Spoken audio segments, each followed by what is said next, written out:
ने लिखा। एक पुर्तगीज था जोशुआ केटलर जिसने हिंदी का पहला व्याकरण लिखा। संयोग है, दुर्भाग्य है कि हिंदी साहित्य का इतिहास फ्रांसीसी विद्वान गाशा दत्तासी ने 1839 में लिखा, वह भी फ्रेंच भाषा में है। आप जॉर्ज अब्राहम ग्रियर्सन का नाम जानते होंगे, जिसने लिंग्विस्टिक्स ऑफ इंडिया लिखा है। उसने भी हिंदी साहित्य के इतिहास को अंग्रेजी भाषा में लिखा और आज वो सारी चीजें उपलब्ध है और हम लोग रिसर्च के नाम पर वहीं से उठाते हैं कि यह साहब जॉर्ज अब्राहम ग्रियर्सन का है। हम मिश्र बंधु की बात नहीं करते, हम सिमसी सेंगर की बात नहीं करते, हम रामचंद्र शुक्ल की बात नहीं करते, हम आचार्य हजारी प्रसाद द्विवेदी की बात नहीं करते, हम और भारतीय हिंदी साहित्य के इतिहासकारों की बात नहीं करते, उनको कोट नहीं करते। हम रिसर्च में भी उन अंग्रेजी विद्वानों के अंशों को उद्धृत करके यह बताते हैं कि चूंकि वो ब्रांडेड है। हमें अब नहीं भूलना चाहिए कि हमारी हिंदी भाषा में काफी शक्ति है। यही कारण है कि 1000 वर्षों के लंबे संघर्ष के बाद भी हिंदी नहीं मिटी। हिंदी झंझावाती रास्तों से वह गुजरती हुई आज हिंदी अपनी पहचान बना रही है। आज हिंदी में कई भाषाओं के शब्द हैं और हिंदी ही एक ऐसी भाषा है जिसमें विश्व की सभी भाषाओं के शब्द हैं, उन्हें बचा लिया है।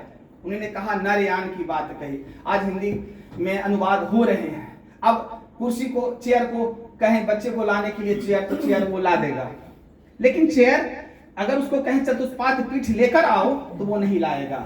अगर हम दुकान में जाएं और कहें मसी पथ मुझे चाहिए तो कहें घूरेगा कि मांग क्या रहा है। जैसे ही पेन कहेंगे वो कहेगा मसी पथ है। या फिर सीमेंट लाने दुकान में जाएं, कहें वज्र चूर्ण हमें दीजिए तो वो नहीं समझ सकेगा। तो कुछ चीजें हैं और खास करके भारत सरकार के द्वारा काफी प्रयास किए जा रहे हैं। अखबारों में खूब निकलता है कि भारतीय संविधान का अनुवाद मैथिली में हो रहा है, लेकिन वो केवल पन्नों तक, आम जनता तक, छात्रों तक, विद्यार्थियों तक वो चीजें नहीं पहुंच रही हैं या फिर उनमें जन जागरण नहीं है।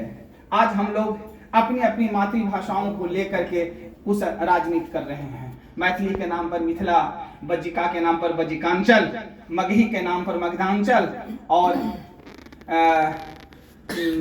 भोजपुरी के नाम पर पूर्वांचल जैसे राज्य की मांग उठ रही है। जबकि हम देखेंगे कि आप देखिए, एक उदाहरण मैं बताता हूं। मैं जाता हूं, हिंदी में एक वाक्य है और अब अंग्रेजी में है शब्द जो सहायक क्रिया है, वो सहायक क्रिया संस्कृत क्रिया से धातु से निष्पन्न है। मैथिली में कहते हैं हम जायत छी शब्द संस्कृत क्रिया से धातु से निष्पन्न है।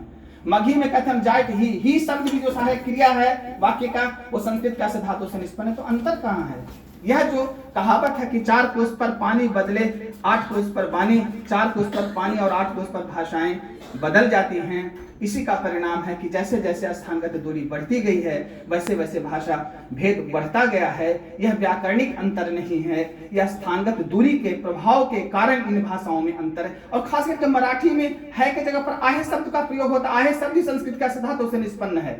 दूसरा, आप संस्कृत में वर्तते पढ़ा होगा, वर्तते वर्त धातु से निष्पन्न है। ब और ट भोजपुरी में है। हम जात वाणी, उजात बिया स्त्रीलिंग है, आरा की बोली है।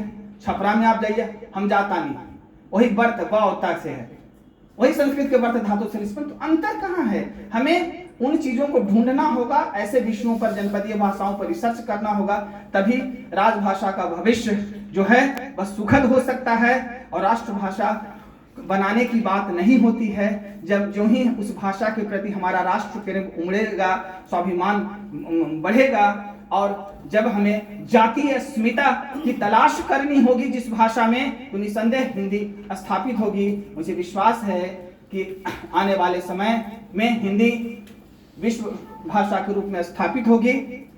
इसी के साथ आप लोगों ने मुझे बुलाया, अपनी बात रखने का अवसर दिया। बहुत बहुत धन्यवाद, बहुत बहुत शुभकामनाएं। धन्यवाद।